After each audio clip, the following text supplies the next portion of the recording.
통해서 그분의 사역 아론의 반차보다도 더 위대하신 그 모습을 같이 보았다면, 이제 8장에서는 이제 더 좋은 성소에서 더 좋은 언약으로, 더 나은 성소에서 더 나은 언약으로 사역하셨다 하는 부분을 살펴볼 수 있겠습니다.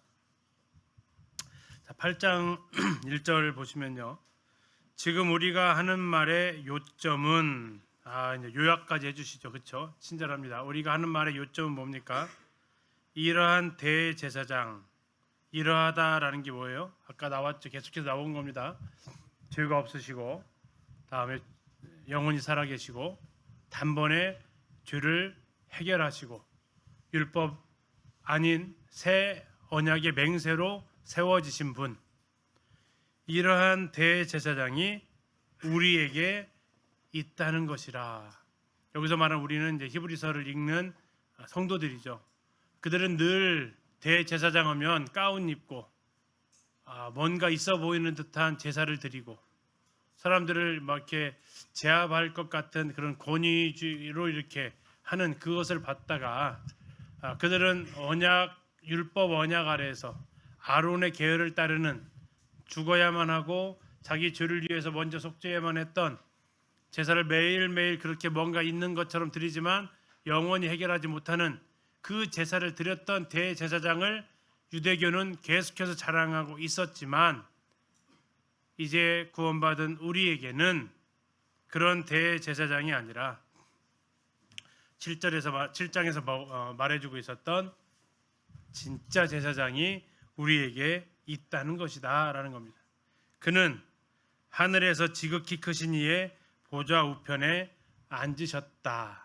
아까 우리가 7장 25절에서 요한일서 2장 1절 2절에서 보셨던 대로 그분은 하나님 보좌 우편에 앉아 계십니다. 하나님 보좌 우편에 앉아 계시다라는 게 무슨 의미예요?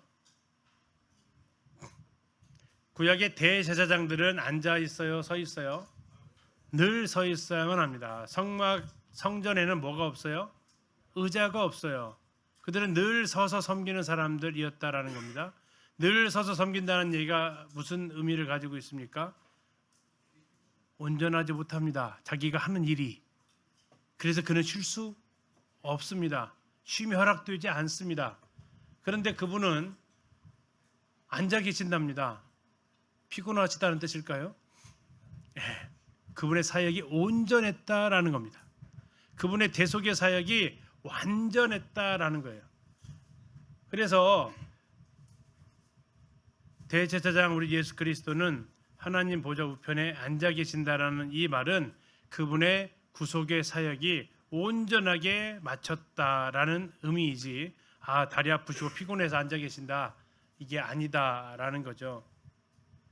구약에서 성전에서 앉아 있었던 제사장 한 명 나오죠. 누가 엘리. 나중에 언약궤 빼앗겼다는 소식을 듣고 의자에서 넘어지면서 목이 부러져 죽었던 제사장 나오는데, 그는 앉아 있을 상황이 아니었던 거죠. 지금 언약궤가 전쟁터 나가 있는 상황에서 그가 성전에서 이렇게 앉아 있어서도 안 되는, 그러나 예수 그리스도는 그분의 사역이 온전하게 해결되셨기 때문에 그분은 더 이상 서서 제사 드릴 필요가 없으시다라는 겁니다. 이건 뒤에서 또 한 번 더 나와 있습니다. 그는 하늘에서 지극히 크신 이, 하나님이죠, 보좌 우편에 앉아 계십니다. 자, 2절 보시면요, 성소와 참 장막에서 섬기는 이시라. 자, 그분이 누구라고 했냐면 성소와 참 장막에서 섬기는 이. 근데 이 성막, 이 장막, 이 성소가 뭐냐? 이 장막은 누가 세우셨어요? 주께서 세우신 것입니다. 사람이 세운 것이 아닙니다.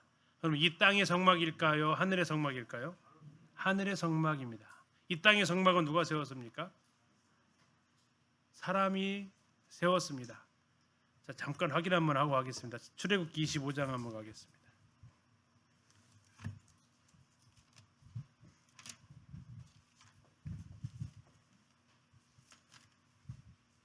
출애굽기 25장입니다.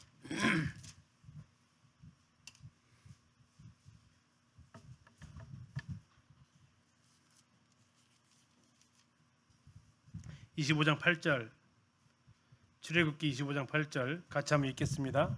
시작. 내가 그들 중에 거할 성소를 그들이 나를 위하여 짓되. 누가 지었어요? 그들이 지었습니다. 여기서 말하는 그들은 누굽니까? 이스라엘 백성들입니다. 지상에 이 땅의 성막은 누가 지었어요? 사람들이 지었습니다. 자, 그러나 지금 2절에서 말하고 있는 성소, 여기서 말하는 성소는 주님께서 세우신 것이다 라고 얘기하고 있습니다. 그래서 구분하기 위해서 성막이라고 하지 않으시고 참 장막이다 라고 얘기하고 있습니다. 참 장막. 그래서 세번역에서는 이렇게 여기를 번역을 했어요. 주께서 세우신 성소 곧 참 장막. 이 번역이 좀 더 잘 된 것 같습니다. 마치 2절을 우리가 개역 개정을 읽으면 두 군데가 있는 것 같아요. 느낌이. 성소와 참 장막 두 군데처럼 보이는데 그렇기보다는 세 번역에 나와 있는 대로 주께서 세우신 성소 곧 참 장막, 동일한 장소입니다. 섬기는 분이다. 이 장막, 이 참 장막은 주께서 세우신 것이고 사람이 세운 것이 아니다. 질적으로 차이가 난다라는 겁니다. 그래서 아까 말씀드렸는데 더 나은 성소라는 겁니다. 더 나은 성소. 3절입니다. 대제사장마다 예물과 제사드림을 위하여 세운 자니, 대제사장을 세운 이유가 하나님 앞에 예물을 드리는 거죠. 하나님 앞에 드려지는 감사제, 낙헌제, 자원제, 서원제 이런 각종 예물들이 있었습니다. 또 뭐도 있었어요? 제사를 드렸습니다. 소제, 번제, 속죄제, 화목제, 속건제 이런 많은 번제들을 하나님 앞에 드렸습니다. 이게 제사장이 하는 일이었다라는 겁니다. 그러므로 그는 예수님입니다. 예수님도 무언가 드릴 것이 있어야 했습니다. 예수님도 대제사장이라면 뭐를 해야 된다고요?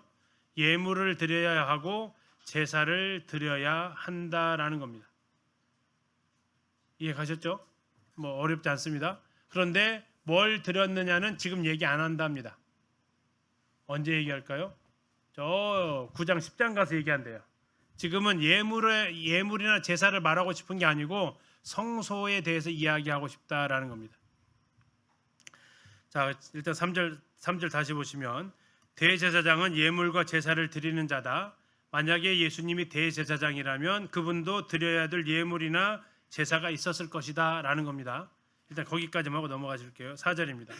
예수께서 만일 땅에 계셨다라면 제사장이 되지 아니하셨을 것이다. 왜? 이는 율법을 따라 예물을 드리는 제사장이 이미 있었기 때문에. 자, 예수님은 이 땅에 계셨다라면 제사장이 될 수도 없었습니다.